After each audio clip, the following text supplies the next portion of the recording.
What I would do, what usually suggest generally to people to do, and it's one of the reasons why I focus a lot in the program, and a little bit in the webinar on like the rules of evidence and what's relevant in court and what's not, and what can be admissible and what's not, is because what I would do with documenting things is to only document things if you're going to be able to use them in court.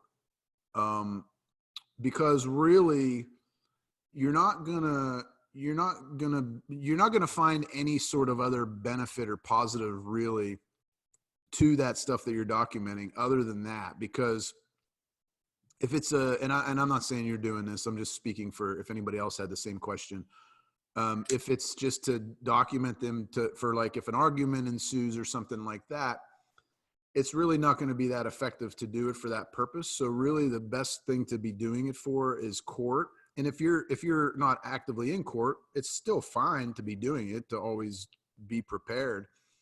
But that's what I would do, is base it on what's, going to be relevant in a court scenario.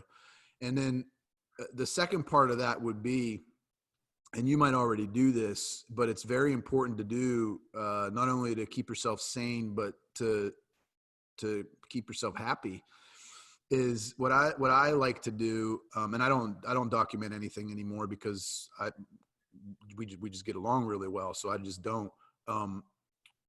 But what I would do before to keep myself sane and to keep myself happy and to give myself peace of mind is while I was documenting, I would also document or journal about all the good shit that's going on, all the stuff to be grateful for, maybe, depending on how old your kids are, maybe something special happened on that particular day with one of your kids. And it doesn't even have to be anything major, just like a conversation or a smile or a laugh or, a trip to the store together or like whatever.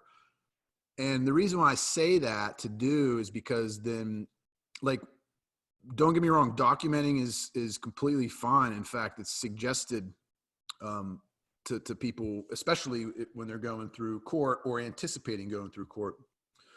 But you got to be careful because typically when we're documenting stuff, we're looking for like the bad shit, which is fine. From a legal perspective, that's fine. But what that does then is that trains your brain to look for that, even though it's not intentional, it's subconscious, to train your brain to look for it.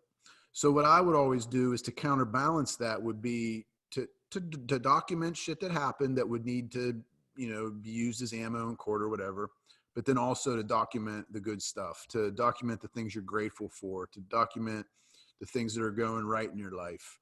And it doesn't necessarily even have to be about the kids either. It can be about you, a new relationship, a new job, like just whatever, just feeling energy and healthy, just whatever. But it's a good way to keep your brain on track. But from the legal perspective, all that I would document would be stuff that would be able to be used and relevant in court. And if you need some refresher on that, just go, there's a section in the program about the rules of evidence, about relevance and hearsay and things. I try to coach people on what would be relevant and what would not be. So check that out. I hope does that answer your question?